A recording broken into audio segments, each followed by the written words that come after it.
Today's topic is shells, subshells and orbitals. This is nucleus. These are shells. Shell is K, second L, third shell M and fourth shell is N, K, L, M, N. So for K shell, N is equal to 1. This is principal quantum number N. N is equals to 2. L shell, N is equals to 3. M shell, and when N is equals to 4, N shell. Greater is the value of principal quantum number, like N is equal to 4. The distance of shell from the nucleus is also more. K, L, M and N are shells. Now each shell having their own subshells. Like for K, there is one subshell S. For L shell, there is subshells S and P. When N is equal to 3, there is 3 subshells S, P and D.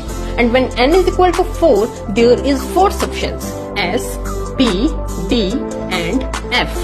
So we write it as 1S. 1 represent shell and S represent subshell. To 2, there is 2S and 2P. Again, 2 represent shell and S and P represent subshells. 3 represents shell, principal quantum number, and SPD represent subshells. And now orbitals are the regions of subshell where probability of finding electrons are maximum. For S subshell, there is one orbital. And how many electrons are filled in this orbital? Total 2 electrons. Okay. Now P subshell, there is total 3 orbitals.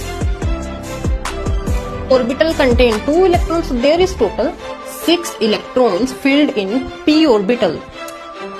Now D subshell, 5 orbitals. So total 10 electrons filled in D subshell. And last is F subshell, so there is total 7 orbitals. One orbital contain 2 electrons, so there is total 14 electrons filled in F subshell.